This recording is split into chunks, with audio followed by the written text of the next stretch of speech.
A pleasant day to everyone. So let us start our discussion with an introduction. Okay, so mechanics is a branch of physical science that is concerned with the state of rest or motion of bodies that are subjected to the action of forces. So in general, this subject can be divided into three branches.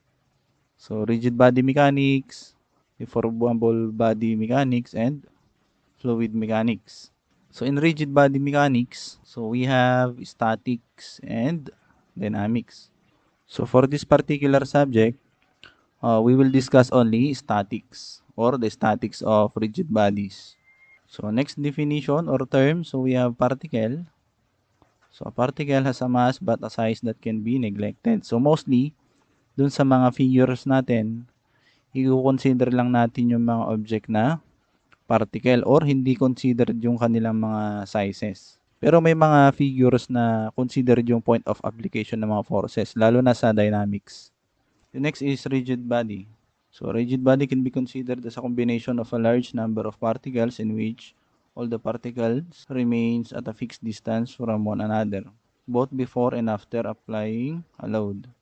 So dito sa statics and dynamics, considered na rigid yung mga body natin or non-deformable. Okay, so yung mga deformable bodies, so i-discuss naman yun dun sa mechanics of deformable bodies na subject. The next, we have concentrated forces or concentrated load. So concentrated, ibig sabihin, nasa point lang siya. Kung ito halimbawa yung ating beam, yan, assuming ito yung beam natin. Yung concentrated load, yung nandun lang siya sa isang point. Kung ito ay point A, so yung load na concentrated dito, so parang ganito lang. So paisa-isa lang siya. Or nasa isang point lang siya. Okay, so ito yung concentrated load. So meron tayong general procedure for analysis. Okay, ito yung mga kailangan nyo consider pag magsusolve kayo ng problem. Pero para ma-improve talaga yung problem solving skills ninyo, so nakalagay dito, ang kailangan nyo lang gawin ay mag-solve ng problems. So dito sa subject natin, so laging kino-consider yung mga free body diagram or mga figures. So hindi tayo makakapag-solve basta-basta kung walang figure. And then yung tamang pagsulat ng solution. So dapat organized or magkakasunod ba. So meron din tayong basic principles. Yung principle of transmissibility, parallelogram, triangle law. So familiar naman siguro kayo dito sa tatlong to. Kasi tapos na ito sa trigonometry, even sa physics. Ito ng principles of transmissibility, ang ibig sabihin yan, kung halimbawa meron tayong force na in-apply doon sa isang point, pwede natin sila i-solve or pwede natin siyang lagyan ng line of action. Then along that line of action, pwede tayong mag-resolve ng mga component niya. Hindi lang dito sa kanyang point of application. So pwede rin siya dito sa line of action niya. So minsan dinodrawing natin yung mga free vectors ng force na yon. So let us proceed to the resultant of force systems.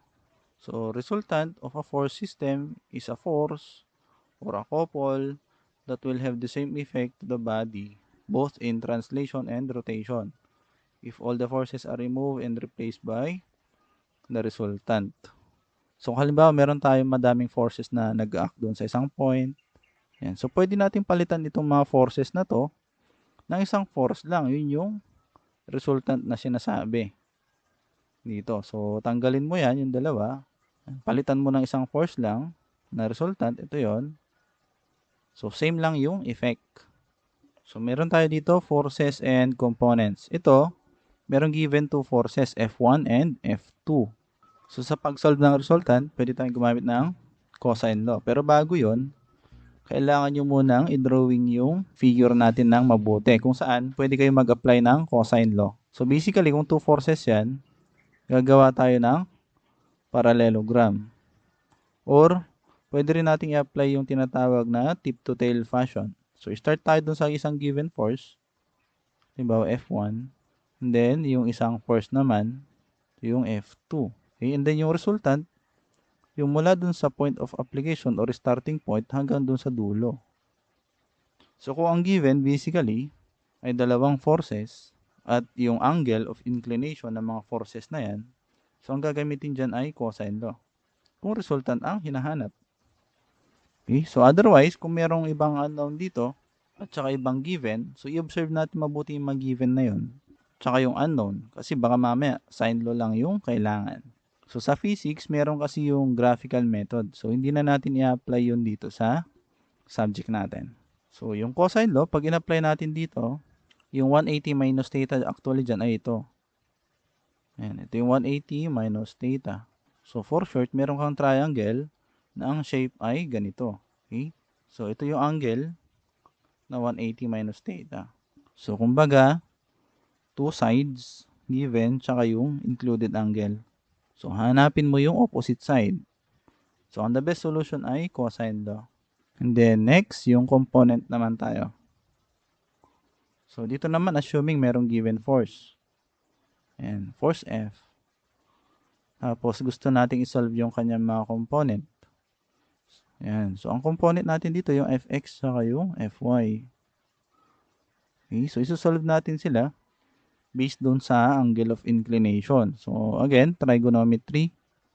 So magsosolve tayo ng components. Okay, so let us solve for Fx. So if you want to solve Fx in terms of theta x and f, so we can use simply cosine. So cosine theta x from here is equal to Fx over f. So from that, we can solve Fx, which is equal to f multiplied by cosine theta x. So, kaya nagkaroon ng ganito. Or kung gusto naman nating isolve siya in terms of theta y, or yung angle of inclination with the vertical, so gagamit lang tayo ng sine. Kasi unang-una, yung fx na to, tsaka yung nandun, yung free vectors na tinatawag, equal lang to. Yan. So, pwede kayong gumamit ng sine. So, sine theta y is equal to opposite over hypotenuse. So, fx over f pa rin. So, kapag sinolve natin yung fx doon, ito yun, f sine theta y. So, similar lang sa fy. Same concept yan. So, ito yung fy. So, again, ito ay free vector din. So, ito ay fy. And then, the relation between these three, yung f, x, fy, ito yon. Then, angle of inclination, kung gusto nating isolve, ito lang siya. Kung theta y ang hinahanap, tangent fx over fy. So, ganun lang yon. So, yung tangent theta y dito is equal to fx over fy. So, kukunin nyo lang yung arctangent ng fx over fy kung gusto nating isolve yung angle with respect to the y-axis. So, let us continue. Okay, so again, ito, under pa rin siya sa component. So, dito naman, hindi na angle of inclination yung given, kundi slope. Okay, so although pwede nyong isolve yung theta x tsaka theta y dito, based doon sa given slope. Okay, so dito muna tayo sa formula. So alam natin yung slope, raise over run. So yung raise natin dito ay yung v, tapos yung run ay h. So pwede nyo kayong isolve yung hypotenuse. Okay, so ito ang tawag dito ay slope triangle. So ang variable lang na ginamit natin dito ay r. So pwede kayong gumamit ng ibang variables syempre. Ngayon kung magsosolve tayo ng components, given yung f, okay, so ang i-apply natin dyan ay similar triangle lang. So, ang similar triangle dyan, unang-una yung slope triangle. Ayan, so yung h, v, tsaka r. And then yung triangle na malaki, na may f, tapos fx. So, ito yung mga triangle natin. Ito yung force f. Okay, by similar triangle, so we can write f over fx is equal to, similar triangle tayo. Kung f over fx dito, kung i-relate natin siya dito, meron tayong r over h. Take note, hindi pwedeng magkabaliktad itong dalawa. Okay, kung halimbawa dito, hypotenuse itong f, yung hypotenuse dun sa slope triangle. So, from that, we can now solve for fx. Okay? So, madali lang yan. So, ito, multiply nyo doon. Tapos yung R, saka fx, pagpalitin ninyo. So, meron na kayong fx. Yung fy, similar lang. So, pwede nyo rin ilagay fy over f. Yan. Equal to, ito naman fy, yun, so, yung sa vertical, so v over r. Okay, so yung f, i-multiply nyo lang dito sa kanan, or multiply both side by f. So, meron na kayong fy. Kung hindi kayo sanay dun sa slope, pwede nyo rin isolve yung angle. Halimbawa, theta x dito. Okay, so ano bang theta x dito? Kung i-relate natin yung theta x dito sa slope, so theta x din to. Kasi una-una, ito ay parallel lines. Yung h, saka to.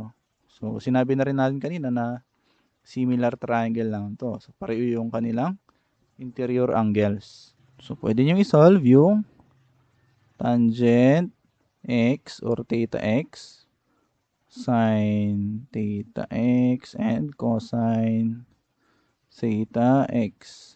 Siyempre, ang pagbabasa nito, tangent theta sub x, sin theta sub x, cosine theta sub x. Okay?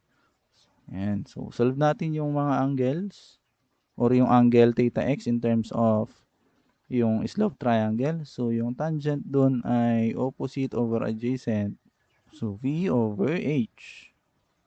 Yun namang sin theta x, syempre sin. So, opposite over hypotenuse, v over r. And then, cosine is h over r. And then, itong mga to, pwede nyo ipalit dito sa unang concept na diniscuss natin kanina. Yung halimbawa, yung sin theta x. So, pwede nyo ipalit dito yung v over r. Pag ginawa mong v over r yan, so magiging kapareho lang nito. So, same lang dito sa fx. Yung cosine theta x, yun, h over r. So, h over r. Yun. So, same lang. So, our first problem is from the book of Ferdinand Singer, page 18. No? Problem number 204. So, determine the x and y components of each of the forces shown. Okay, so ito yung mga forces, force F, T, and P. So, the required are the x and y components only. So, these are the given. So, we can write the unknown or the required. So, fx, fy. Pwede natin i-drawing dito yung py. Yan. And then yung px, ito. So, ito naman yung px.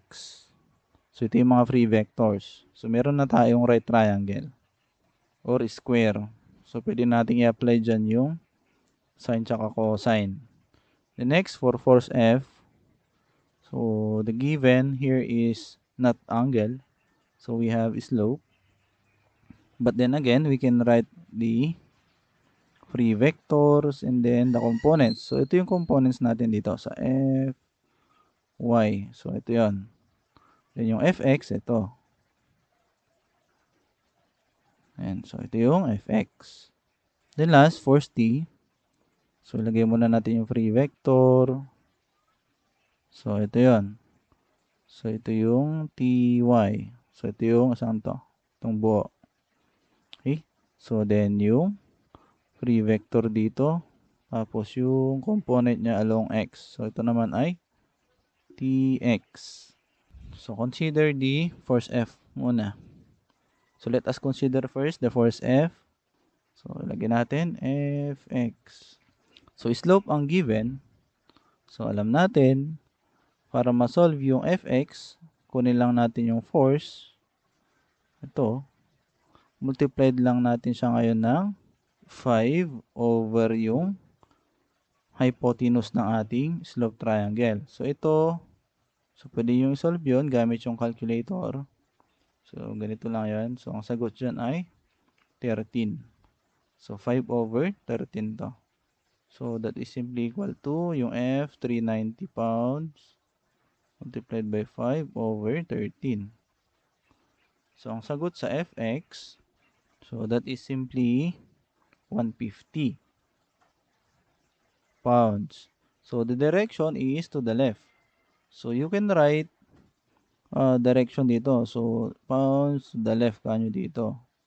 So, pwedeng arrow na lang. So, yung mga sagot kasi dito may mga sign. So, kahit hindi nyo nalagay yung sign, basta lalagyan nyo ng direction. So, kakita naman sa figure.